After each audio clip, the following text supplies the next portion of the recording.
Hello and welcome to today's webinar hosted by LHH. My name is Joe Wells and I'm the Enterprise Sales Director here at LHH and will be today's chair. I'm really excited to be joined by a fantastic panel of HR professionals, all of whom have had experience of leading restructuring and change programs and will be sharing their own insights and experiences with you all. So without further ado, I'd like to please join me in welcoming Julianne Keeble, who's Head of HR at the Honda of UK Manufacturing. Julie, you're on mute. Thank you. That's the phrase of 2020. It is. So yeah, welcome. Good morning, everybody. Thank you very much. It's great to be here today. So a brief introduction. I've been with Honda, the UK Manufacturing, or HUM, for just over 4 years. As you may be aware, the business announced its closure back in February 19, with production ending this coming July. So pre-closure, my role was very much leading on all things organisation development, associate development, engagement, and HR projects, with a push to driving some transformational change. Obviously, things changed in February 2019. And rescoped the role and my department's role to focus on those things in that new context, but also picking up corporate communications and also all things that are to support our associates through to that end of production and closure of the business. So great to be here today. Thank you, Julianne. Rebecca, can I get you to introduce yourself? So Rebecca Davies is the Head of Talent Redeployment across EMEA at JP Morgan. Can I get you to introduce yourself? Of course, and thank you for having me, and pleasure to be here this morning. As Joe just said, I currently head up the redeployment programme for JP Morgan across our EMEA locations. That can have its complexities with all of the different regional changes. I was lucky enough to join JP Morgan to start my HR career just a little over 12 years ago into the recruitment team, and joined the redeployment talent reassignment team 5 years ago and moved into the leadership role 3 years ago. We very much focus on our brand awareness in terms of ensuring that we're doing the right things by employees as they may go through their redundancy cycle, and that's very much at the forefront of my strategy to ensure that not only are we doing the right thing by the employee, but the right thing by our brand as well, as not always redeployment is successful, and they may have to go on to pastures new, and very much partner with our outplacement services as well. So thank you for having me. Thanks, Rebecca. And finally, David Clarke. David Clarke is the Global Managing Director of Client Partnering here at LHH, but also has recently held Global Head of People Capability Learning and Organisational Development at Syngenta. David, can I get you to quickly introduce yourself? Yeah, of course. Hello, everybody. As Joe's mentioned, I now work at LHH, but far more relevantly to today's conversation, I've lived through some fairly major restructuring. So I work for a French-Canadian company called Apr21, based out of Paris. And in the 4 years I was there, we went from 86,000 people to 54,000 people. So 3 massive restructurings over a 4-year period. And I led the people and change aspects of those restructurings. And then I moved to Syngenta in 2015 and was there for 4 years and sat as the person leading the people and change aspects of a major restructuring that affected about 5,000 people in Switzerland at the time. So those are the experiences I hope to share with everybody today, because that's hopefully what's most relevant. And thanks for having me. Brilliant. Thank you, David. And thank you, Julianne and Rebecca, for joining us today. As the title of this webinar suggests, handling redundancy with care and compassion is a key focus for many organisations. And I think for individuals and organisations across the UK, if not the world, over the last 12 months, I think there's very few people who don't know someone that's impacted by redundancy. We're also aware that handling redundancy sits way down on the most enjoyable tasks of most leaders and HR representatives. So as well as we know that it's increasingly important in the way that individuals are managed and the experience they have on the way out of organisations, and the impact that has to all parties within the organisation, not only those that are impacted, but those that remain. We know also that the impact that this can have from a damage of reputation as well as the aspects of cost. So when we've run studies across the last couple of years, we've seen that 65% of employees surveyed reported that stress had increased amongst employees who have survived one or two redundancy programs. We also know that 71% of companies have cited improving reputation and perceiving the brand as a key driver for introducing outplacement as a service of support. And finally, from a cost perspective, a study that was actually provided by the Centre of Organisational Research found that legal action reduced by 72% amongst employees that have used outplacement services. So we do know the significant importance that this provides in a state of significant change. Now, at LHH, for those that may be unaware of who LHH are and what we do, we support individuals through every key career moment. We help companies see the possibilities in their people. We also, through the likes of assessments, coaching, upskilling, as well as transitioning. And companies are able to realise that untapped potential within their own workforce, resulting in increased productivity, morale, and brand affinity. So today's event, we're going to focus on some key themes and trends related to handling with care and compassion. So I'll get started in the focus and theme around employee engagement. So I'd like to start with a question towards Julianne. Julianne, what are the challenges that you have faced when maintaining employee engagement? Okay, great question. So perhaps slightly unique situation that as a business we had 2.5 years notification for many of our associates to that their positions will be made redundant and the site was closing. So and the numbers impacted, so about 3,500. So the key thing was to make sure that we engaged, we communicated, we were very aware of what that emotional timeline might look like for our associates across that 2.5 year period. And at the same time, clearly, we needed to maintain productivity. There was still a big job to do in terms of building the high quality cars and delivering those on time. And the key focus areas for us was acknowledging that 2.5 years was a long time. Many of our associates had been with the business for a significant period of time and hadn't really known anything different. The business, by the time it closes, would have been at the site at various different sizes of operation for well over 30 years. So balancing that, understanding the needs of the associates and driving the productivity and the quality of our products was obviously a balance that we needed to achieve. So the understanding that emotional timeline, and as waves of individuals left, so obviously there were some people that left relatively immediately, and then as over the last 2 years we've had different waves of people leaving, but the majority of people who work on the line producing our cars will leave in July 2021. So being aware of those different stages of activity and thinking about that the things that we needed to implement at those different times has been a key factor in us helping maintain that engagement. I think from a non-operational role and thinking about roles that sit, you know, if I think about myself and my team, you know, as strategic roles, we were looking 3-5 years ahead. It's very much about taking the people in those roles with you on changing the context of what their objectives are. So taking their activity and their expertise and applying that within the new context and giving them a real purpose for being and delivery for that period of time.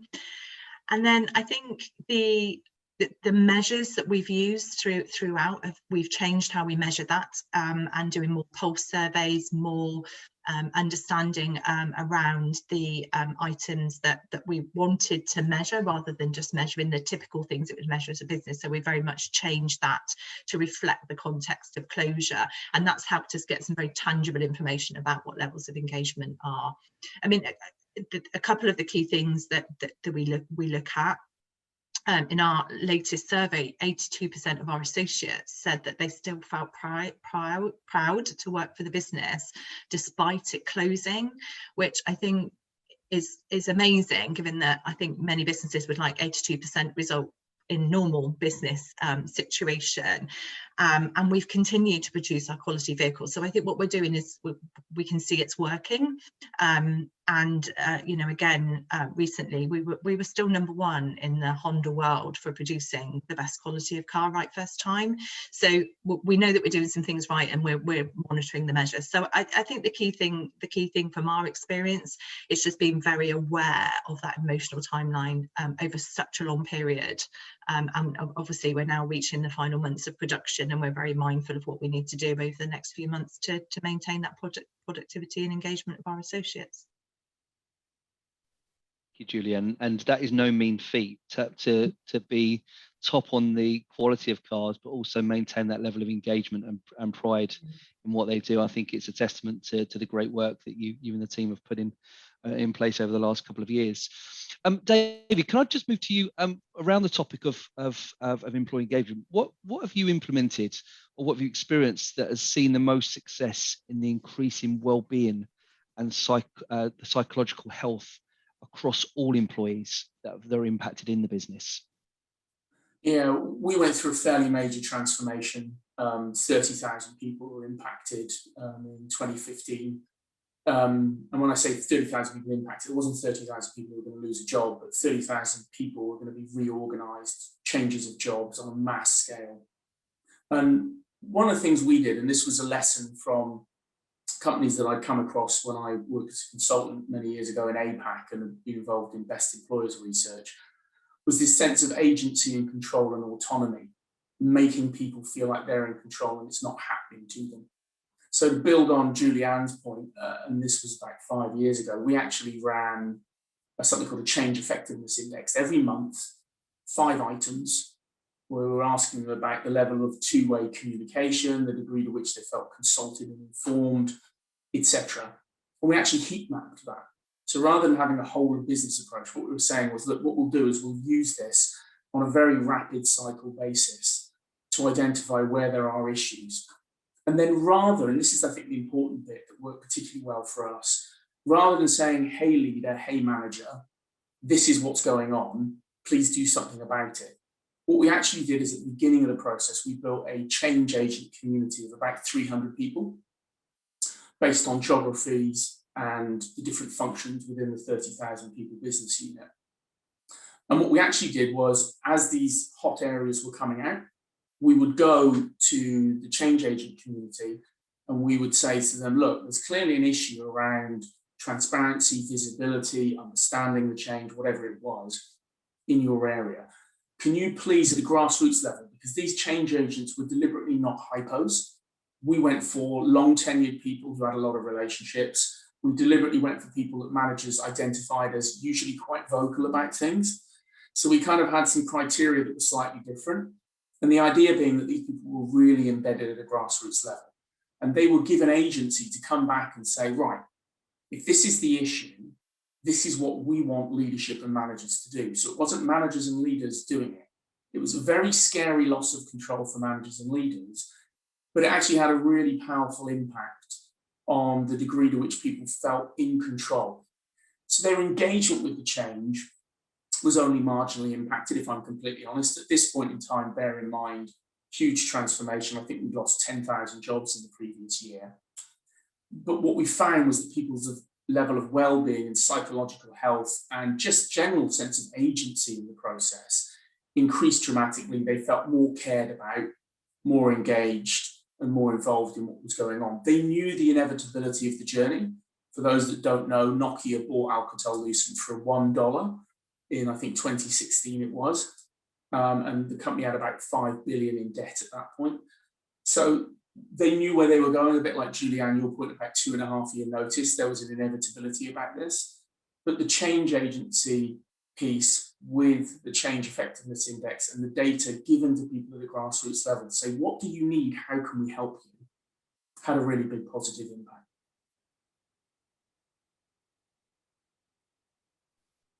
Thanks, David.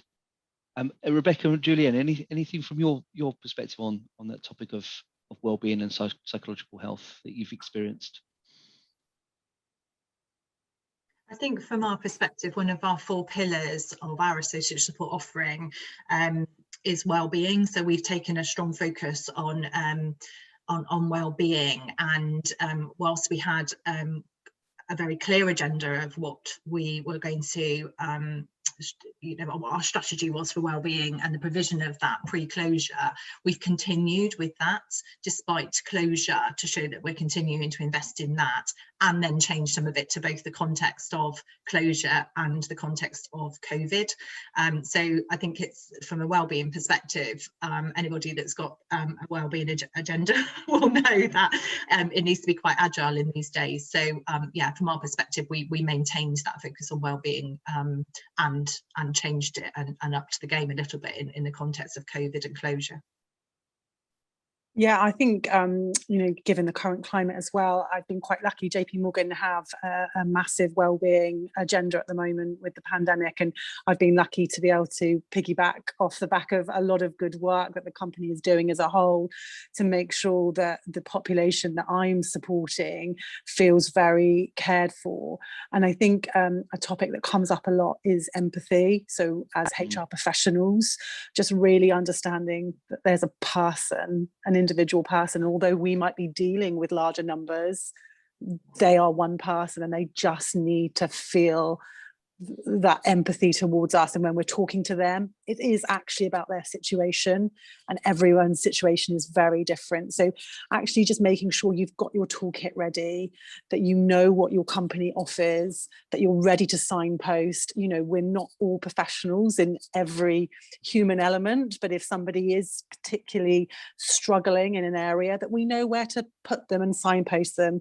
JP Morgan, I'm lucky enough to have those other buffers of my HR functions to direct them to. And I think it's just leveraging all the help we can for that individual need.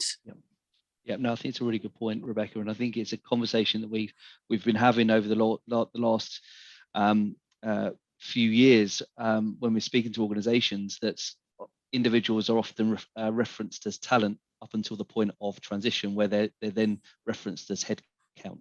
And I think it's important to realise that these are individuals that offer huge amounts of opportunity and talent to not only their own business through redeployment opportunities, but other organisations for the future. So I think it's a really important point. Sorry, David. Joe, no, I was just there was one other final point I wanted to make, which was building on what Julianne was talking about with 2.5 years notice. And I think it sends a strong message to the world, which is when you can do that and you can do it well, it has a really positive impact. Because I think one of the things that companies have to wrestle with, and I don't think a lot of companies wrestle with it as much as they should, is they hide behind the need for a lack of transparency, the need to, as a publicly listed company, not let information leak. But one of the most powerful things with wellbeing and psychological safety, I think, is managing the not knowing. When people don't know, they feel out of control. And when people feel out of control, they feel anxious. And when they feel anxious, they feel unwell. And there can be a real spiral with that. So the point I think I wanted to make was my urge to anyone joining today is really challenge yourself on the what can we share and how transparent can we be. If you can give 2.5 years notice, great.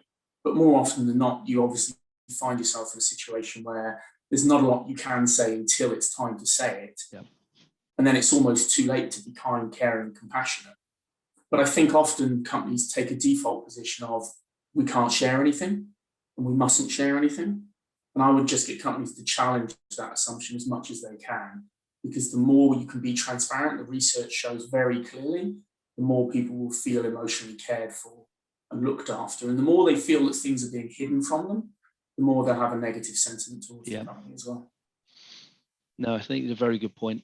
I think the next theme that I want to tackle, or for us to get some perspectives on, is the broader nature of the role that HR plays, and the fact that you aren't able to do everything. And employees, we know over the last few years, career accountability and allowing individuals to take control of their career has been a key focus for many businesses, often which is linked to the focus of reskilling and upskilling and identifying new skills that the business is requiring from their employees.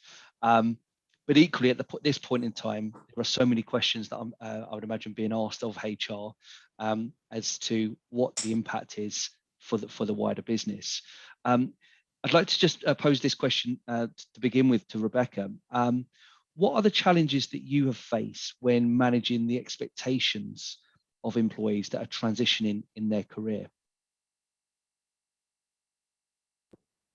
I think you certainly hit one of the key points there, in the fact that in my role as a redeployment advocate, quite often I'm asked to speak to an individual and they think I'm just going to magically find them a job, and that isn't the role of a HR professional or a redeployment advocate, because if it was that easy, that we wouldn't be putting them in a redundancy situation anyway.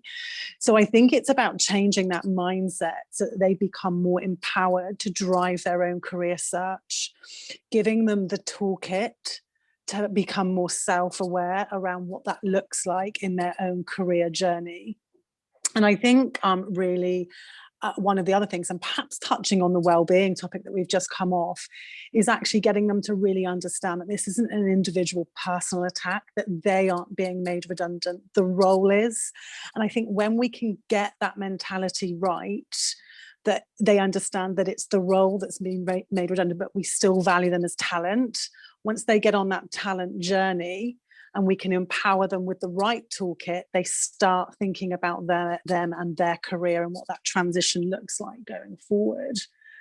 I think a lot of the topics that come up with my people is this kind of personal attack, and I kind of always quote like a grief cycle with the people that I'm dealing with, where it's kind of the shock and disbelief, and then that they might go into the bargaining. How can I keep my job? I want to keep this job, before perhaps a little bit of depression and sort of not, that uncertainty, before we get them into the action point. And it's that point that an HR professional can really aid in getting them to a lot quicker, by keep providing with the right toolkit, the right pathway to get them into that action point where they then can deliver on their own career accountabilities.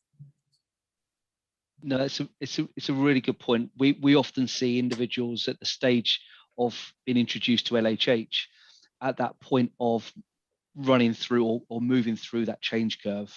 And we often think of it as a decompression stage of realizing, accepting, but also understanding what steps and stages do I need to be going through personally to make sure I'm going to be in the best place possible for my next opportunity. And we do find individuals that move very quickly still haven't let go of the experience and what they've had to deal with in leaving their previous employer. And this is where the importance of that stage of decompression at that point of leaving their previous employer to when they join is going to put the individual in such better position moving forward. Absolutely. And I know, and I was just going to add a little bit deeper to that. Certainly in an organization like JP Morgan, quite often a number of the people that I'm dealing with will have had quite a lengthy career with us, 10, 15, even 20 years. So, career mobility is something that they wouldn't have naturally come across, because they just progressed their career through career conversations, which is the right thing. We always talk about performance management and what that looks like in career growth, but actually having to apply for jobs, network, interview, all of the key things that we're taught what career transition looks like, becomes very alien to a population where they've just been told that their role no longer exists. They become very institutionalized. Well, what does life outside JP Morgan look like? And that's for us as HR professionals to aid them in the fact that it is a bigger world out there. What do you need to show your capabilities and your skill set? And I think that's where we can really have dynamic conversation around pushing them into that career transition life cycle. David, was I hinting? Did you want to add anything? No. Was that aimed at me or Julianne? Apologies. No, sorry, I thought David, you were about to say something, so apologies. I've always got something to say, but Julianne, did you have something you wanted to chime in on? Yeah, just really to say that much of what Rebecca says resonates. I think historically, certainly when I've been in, prior to Hondo, when I've been involved in redundancy situations, that denial and the pace that people might go through that change curve and coming to terms of what might be happening to them can vary considerably. I think with the situation that within Honda right now is that we have a lot of people that came to the business under the premise of a promise for a job for life, and we're not delivering on that promise, and therefore there is that you're going to find me a job, aren't you? And the reality is that there isn't there isn't another kind of same situation size organization that's sitting next door that people can just go and get the same job doing in another business for many of our associates. So helping them come to terms with that has been an additional piece of our puzzle, I guess, that we've been trying to help our associates with obviously the support from LHH, our career transition partner, and some of the other elements of the associate support that we put in. But I think even having been around a while in HR for more years than I'd care to mention, I still think there is that jobs for life, and you're going to find me a job, that still exists, and that career mobility piece is still a challenge for some businesses where there's been long tenure of associates and employees.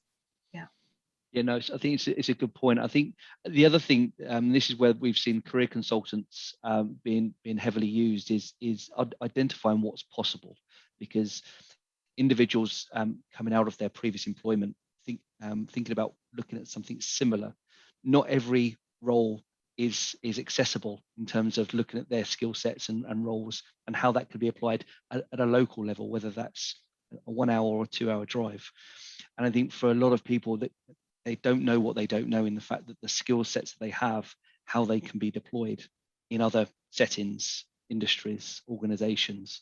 And that's where the consultant really add value in able to unpick an individual's capability and experiences and achievements that often are passed off as tasks, in helping them really sort of reframe on what they want to be doing and align that to kind of enjoyment and satisfaction. Sorry, David. No, and I was just going to build on what both Rebecca and Julianne have said. And it's this whole thing about the curve. And my question to everybody would be, how do you soften the curve?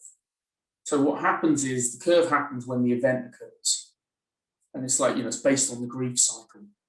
So with a grief cycle, you can't soften the curve. I mean, you can speak to your kids about the life and death cycle and prepare them for the inevitability of, grandma passing. And by the time we're in adults, we're a bit prepared for the grief curve. But you don't expect somebody close to you to suddenly die. But it still applies to jobs. And the difference with the workplace with that curve is that companies can proactively soften the curve. What that looks like for each company is different. In the case of Honda, it sounds like the 2.5 years gave some opportunity to really support people through it, which sounds amazing. But even when those transformations are suddenly cast upon you for various external impactors that factor businesses and make them suddenly go, well, we need to sell this division, change this, do that. There is always an opportunity to soften the curve. There's always an opportunity to get people thinking about the fact that change is more common now than it was 5-10 years ago, before that change occurs. And often people don't think about doing that, but it's a very worthwhile investment. The more you can invest in getting your people prepared before the need arises, the more your brand will be protected, the more you'll have a social responsibility in a really deep and authentic way, and the better it will be for the employees as well. I think it's a very good point, Raise. When we move to theme 3, we think about the focus of the leader and the line manager involvement. How are you enabling the support for leaders and line managers to deal with the difficult situations? I think it's a nice follow on from that area of focus that you covered there, David. How you enabling your leaders and line managers to manage themselves as well as others through this change period, and how do you allow that greater preparation? Julie, can I get you to answer the next question?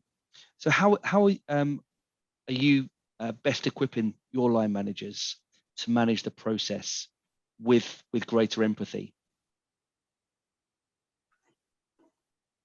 So we've involved our managers right from the start, and we have one of the change of context that we put in was for or the activities that we did. So our previous kind of leadership development kind of targets and strategies kind of went out the window a bit, and we rephrased it from to something more transitional to focus on continuing to develop our leaders and our managers, but within the context of closure. So changing the focus, the emphasis on that. We didn't kind of go, okay, well, there's no point in doing that anymore. We you know, it's very important that we continued.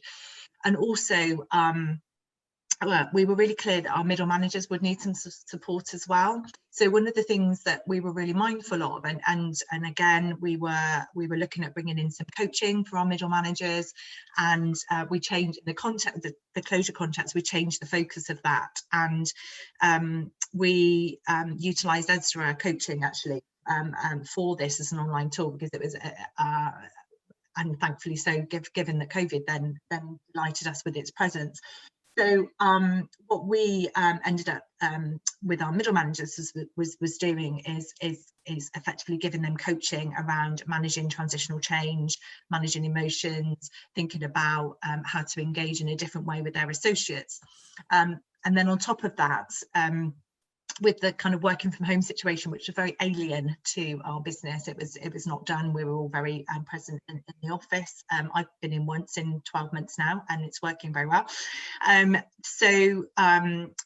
know, we've put some information out and helped our managers and held webinars around managing a remote workforce as well, because as a remote workforce, we are still all in that position of being made redundant. The majority of us in July, a few are staying on just to help with moving the business to liquidation stage. So a number of different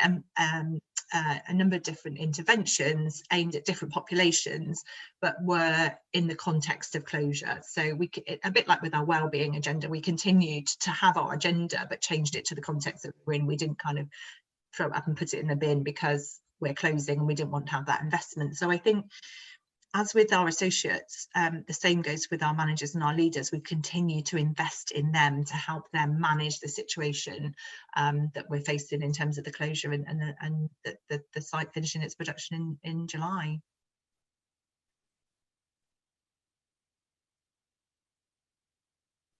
Joe, you are on mute. The favoured comment of the last year. So, if I could follow on from that, Julianne, what has been the best examples of HR and line management working together to help departing employees leave in a positive and dare I say it, happy stage of emotion? I think we're still in that process. So we continue to listen, you know, we're continuing to do those pulse surveys, we're continuing to support and develop our leaders, our managers, make time for our associates. It has proved more challenging because many of us are now not on site, and people can't just kind of walk in and sit down and have a conversation, or, you know, catch up over a coffee to have those conversations. So that remote piece has provided a challenge, but we've just taken it on the chin and providing our managers with continued input and information. I think one of the key things that we have done is formalised check-ins. Mm-hmm. So rather than that being you know, down to a line manager, we've asked all our managers to make sure that they have that check-in and they're asking questions around how are people doing, signposting people to the various elements of support, whether that be career transition or wellbeing, or financial and retirement planning, which is another part of our offering, along with learning and development interventions. So I think it's about transparency, it's about providing that support, considering that emotional timeline and where that support might need to come in at different ways at different times, and thinking about that that emotional timeline and taking the change curve within that, just when things are going to start to impact people, and just being really mindful of that, and continuing to have open communications, two-way communications with everybody that we can, COVID allowing. Absolutely. Face to face with much of that. And actually, Joe, the reason I'm raising my hand is I actually have a question for Julianne about how she's achieved that. And I'll give you a bit of a story. When I was at a previous company, and I'll keep it vague, we were trying to introduce check-ins, and there was uproar in the business about, I don't know how to do that. Our line managers don't know how to do that. And we were trying to encourage them, just check in, have a conversation. And the feedback was they don't have the skills to do that. So I'm just interested to know how you overcame that, because I'm guessing you would have had a similar reaction from a large number of managers being deeply uncomfortable with being asked to suddenly do that. Yeah, I think we had the same challenge, and we're still going through that challenge. I wouldn't necessarily stress that we're getting that 100% perfect, but we're certainly looking to improve that. We started off making it fairly formulaic. To give that level of comfort, I think one of the cultural things about Honda is that, we're based on engineering. Building a car is very complex, it's very detailed. People, there's very strict operational standards. You can't have somebody fitting an engine one day and doing the seatbelt next. It's just not how it works. They need to be, trained in that process. So for culturally, it was very much about giving something that fitted with the culture of the business. So we made it quite formulaic to begin with. So it was literally like, here's a set of questions, almost tick this box. Once you've had that question, here's all the information that you need to be able to signpost that person to occupational health, or our EAP, or to LHH, or to whoever. So that's where we've started. We're still in the process of kind of nailing that and making it really, really slick. And again, we have the same challenges in terms of, some of our team leaders perhaps, or our local production managers wouldn't necessarily feel comfortable having that conversation. But what we found was that the team members received that conversation really well. There was a real uplift in, actually, my manager has stopped and taken the time to speak to me about this, rather than just going, what's happening with this process, and can you work overtime, or whatever it may be, those task-based conversations. So there was real value in and accepting there was a level of uncomfortableness from those people. I think with many of our interactions, it's important to have that people-to-people contact of people. So our associates that work on the line, there is a more open for people that they work on the line with. So they're immediate managers. So, if I was to go in and try and have that conversation, there would be no connection, because they don't know who, they don't work with me on a day-to-day basis. They wouldn't think that I would understand what it's like to work on the line, and they're probably right.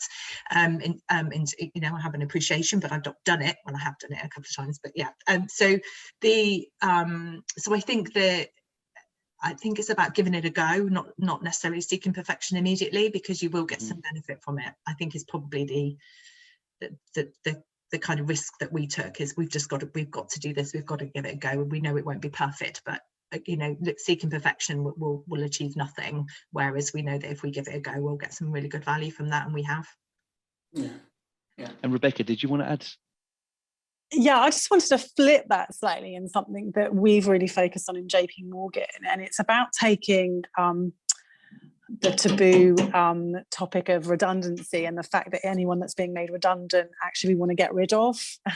And my main focus in redeployment in JP Morgan is we're trying to retain this talent, and actually trying to work really closely with hiring managers who have open roles to look at a valuable population who have a great skill set, can move quickly, can hit the ground running, and actually re-educate our internal hiring managers to empower them to see the value in redeployment and redundancy as a valuable candidate pool, not something that we're trying to get rid of in an easy way, or whatever people used to use redundancy for. Times have really changed now. And I keep reinforcing to my management, there is a way of exiting people from the firms that are bad performers, And likewise, redundancy isn't a tool for that. Redundancy is the role, not the person. As much as we're educating the individual on that, we're trying to educate the hiring managers as well. And it was just useful as a sort of a flip side to what Julianne's business is going through. Actually, our hiring managers are going through something different by trying to retain that talent. Yep. And it's amazing how much talent is lost through organizations during these restructuring periods, where there are opportunities for those to have huge value and input in other parts of the business. And at LHH, we work with a lot of businesses around how do you generate a renewable workforce through those very means, where you'd be able to reduce costs on hiring as well as severance in a way of actually upskilling or developing someone very, very slightly into a new role. That's going to they're going to know your culture, they're going to get up to speed much quicker, and enable you to be more effective in managing the mobility of your employees. Thank you.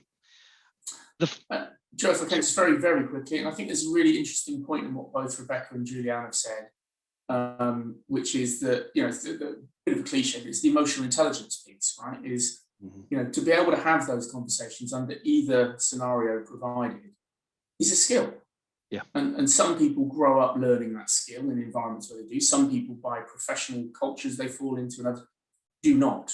And I think the reality is that if you wait until a situation like this occurs to try and teach that skill, you're almost dooming yourself to failure.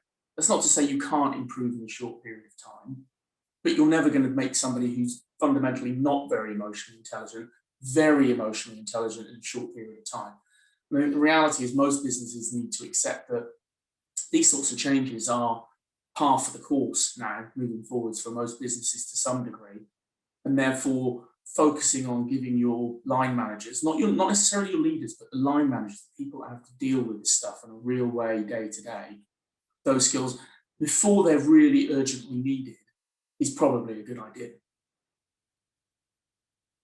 Yeah, no, absolutely. And the last topic I wanted to touch on before we move to questions at the end is the role of HR. Now, HR are heavily involved in a number of planning, process, as well as delivery of a lot of these projects, but often are overlooked either themselves or by the business in terms of the support that can be offered to assist HR through these projects. And we often talk about the phrase of putting on your own oxygen mask when managing these types of programs. And I wanted just to ask the panelists, what can be done to ensure that the HR team are fully supported during these times of significant change?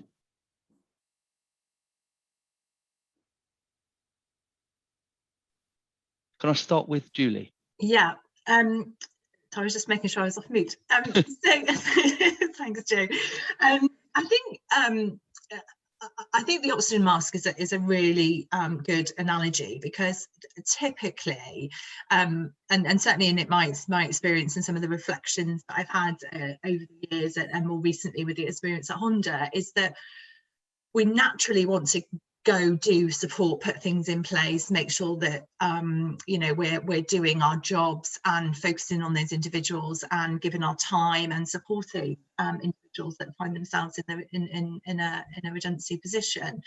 And I think it's important that we acknowledge that there is a risk that unless we allow ourselves as HR professionals time to come to terms with the emotions ourselves with that, because even if HM is slightly unique, we're all being made redundant, the whole business is closing, but even if that's not the case, we still will have no doubt interact with those people, or they may be colleagues, or they may be friends, or they might even be family members. So in some ways, HR, we will always be impacted by what's that situation.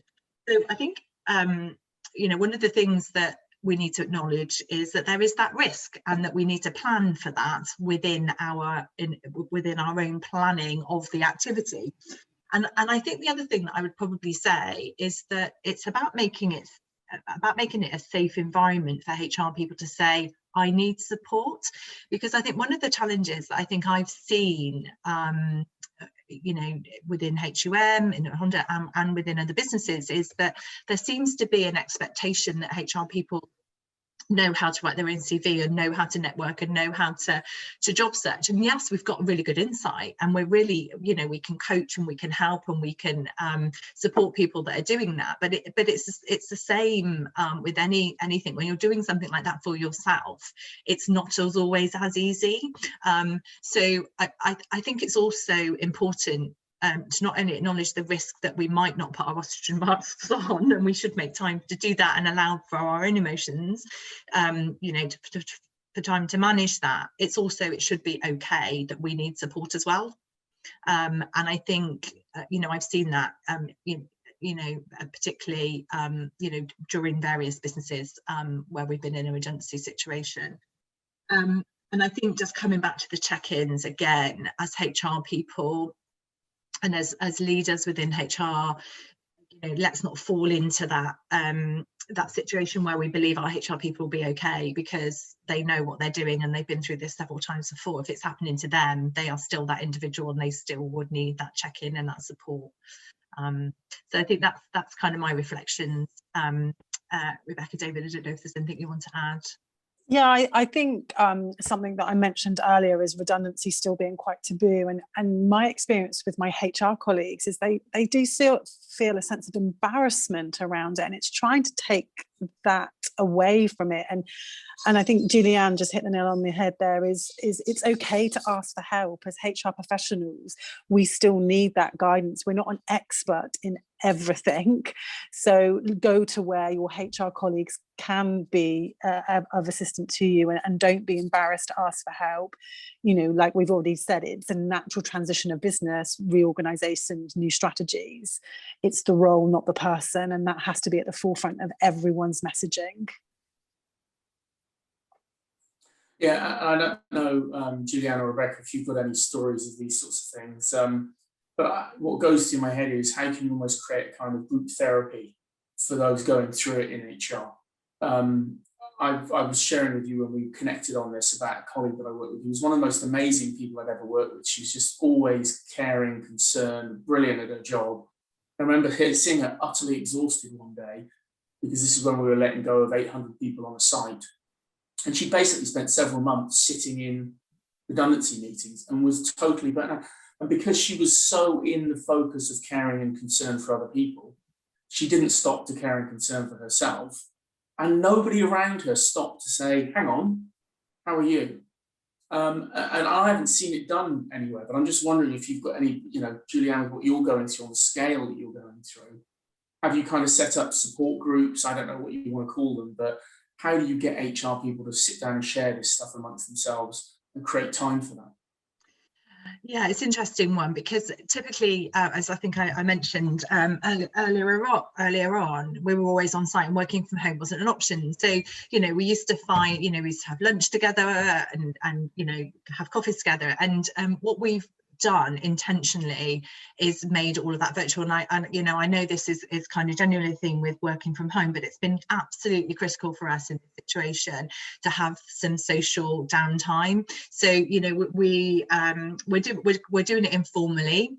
So we are having kind of, you know, just putting sessions in for social catch-ups and opportunities to talk about the next things that are coming up. So I think we've got room for improvement, certainly, for doing that. And I think actually just being on this call today is making me think that there's a couple of things that we could probably do, and I'll take those away and talk to my colleagues. So I think for us, it's been that the first year was the reaction, you know, making sure that how we're going to, you know, put all of this, or 6 months or so, put all of the things in place, then implementing it, then trying to change that to being it done in a COVID safe way with the change of working from home, and taking those things that we would have naturally happened within the workplace and making sure that they happen virtually. But it's interesting, there's a couple of ideas that I've just pinched from your thought process there, David, that I think I might be taking back to talk about in terms of some support, you know, for that more proactive support, I think. Yeah, I think completely right. Well, I think we have to acknowledge that the industry that we're in is difficult and it's exhausting. And I quite often find myself as a kind of a counsellor role, and that's not something that I'm trained in. And I've said, as HR professionals, we are naturally people and empathetic, and it, you know, we have that want and desire to help, but there is only so much we can do, and it is about finding that right balance around protecting yourself, giving the employee that you're supporting the right toolkit and pathway to go off and be accountable for their own journey, whilst, you know, steering your own health and well-being. And coming back to that topic as well, it's kind of that round cycle of making sure that everyone involved in this process is healthy and well at the end of it.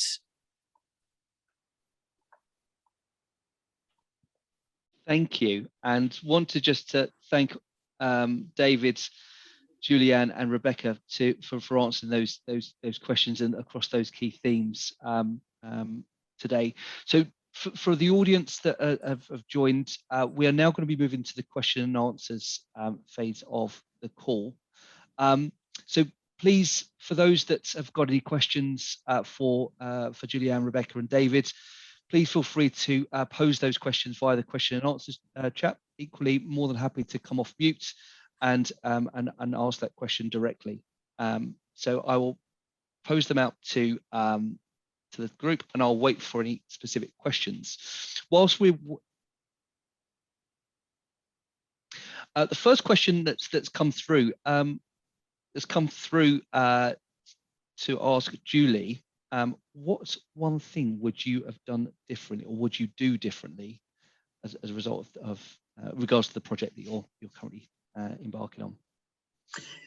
A great question, thanks, Nick. I think the one thing I think that's probably surprised us, and in hindsight probably shouldn't have, and I think we could have gone and understood this a little bit better, is just the proportion of our workshop that probably buried their head in the sand, and that kind of lookout of, oh, well, it's 2.5 years, I don't need to worry about it. And I still think we have people in that population, or we know we still have people in that population now, and I think it's about maybe what we could have done earlier, even though we've launched and talked about much of this stuff for well over 2 years in terms of the support, just how we could have potentially supported and engaged and got people to take up the services that we have, the support services that we have, which are really broad and really great, because they're still in that denial phase. So I think that's the one thing, Nick, that we would have probably looked to have done differently.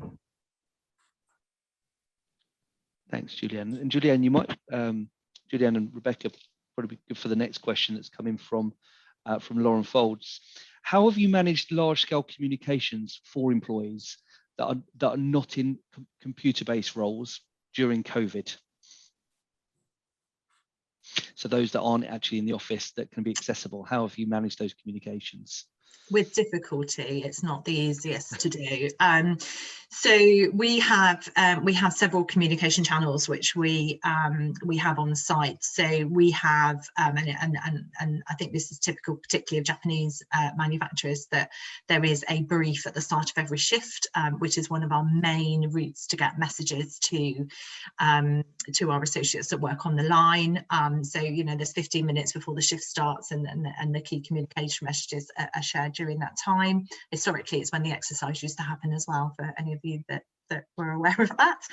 And the other channels that we've used, we've had to adapt. But what we have done, because we've had to switch much of our support offerings, so the career transitioning, you know, it's not physical training room workshops, they're now virtual. We've I guess the COVID has helped us transition our associates from that more paper-based rooms, screens, posters, to looking at things much more digitally. And we've monitored our use of our intranet really quite stringently over the period of time, and we believe we've got somewhere between 90 and 92%-ish of our associates, we can't quite nail the exact number, but a plus 90% of associates regularly using our intranet. you know, often on a smartphone. I think that it's actually helped us transition away from that paper poster talk through points to more digital communications. So we're monitoring that, and yeah, that's probably it's probably helped us in a way move away from more paper to digital. So yeah, that's how we've done it. Julianne, I think it's safe to say that I think the case study will soon follow this experience you've had with the Swindon project, because the quality, engagement, as well as shifting individuals' learning or communication styles.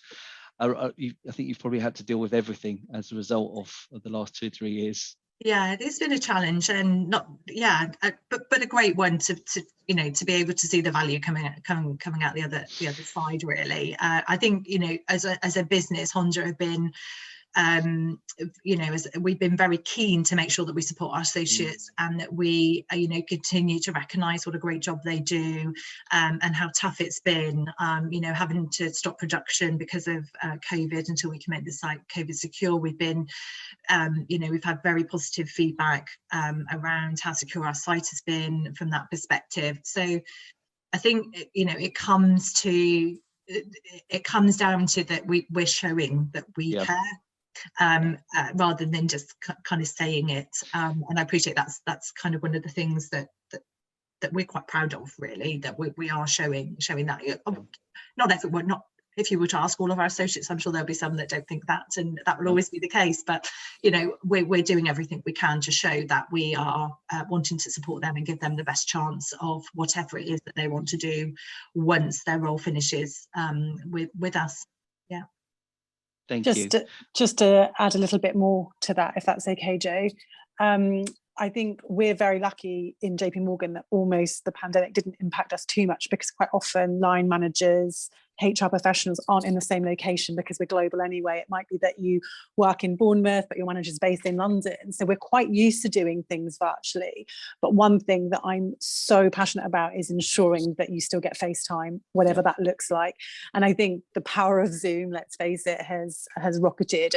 And we as a firm enabled very quickly and developed onto the Zoom platform, and ensuring that all of my one-to-one catch-ups with my population are still face-to-face, just because, you know, all the non-verbal communication comes out, and the empathy is so much more personable when you can actually look at someone in the eye. So I think it's so imperative to still ensure that whatever platform you're using, trying to get that FaceTime with someone so that they can see that there's a real person trying to help them. And I like I said, we're lucky in JP Morgan that we were already quite enabled to do that, to quickly flip that over in a matter of time. And thankfully, so was LHH, able to quickly switch all of their services so quickly to virtual offerings, and to no deficit of feedback. It's all been so positive, and everybody still felt very well catered for, even in the current climate. Thank you, and I want to thank everyone on this call, the panelists as well as the attendees. I have one final question, and we've experienced organisations having to tackle redundancies for the very first time over the last 12 months under difficult circumstances. So for any of those attendees that have experiencing or having to prepare for their first experience of redundancy, have you got any specific recommendations, advice that you could provide them? Yeah, I can. My final parting words are, I'm going to state the obvious, but I always think it's helpful to state it. But the pace of change is accelerating, we all know that. The need for individuals and organisations to therefore reinvent themselves is accelerating. And therefore you've got 3 statements, which is 1, be proactive, think about it before it happens.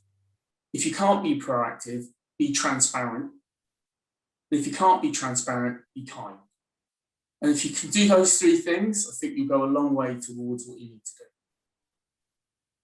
Not sure how to follow that, David, but I think I would probably add, communicate to communicate as much as you think you should, and then communicate a bit more. Thank you, Julianne. I think for me, if we do lose someone through redundancy, but they would like to return to us as a firm, I feel like I've done my job. And I think that's what the important thing, and all of those three elements that David mentioned, if I've done all that, I think they'd like to return to JP Morgan at some point in their future career. So I think we've done well. Brilliant. Thank you. Thank you so much, Julianne, Keeble, Rebecca Davies and David Clarke. Really a real pleasure to have you on today's panel, and thank you for everyone that's joined us.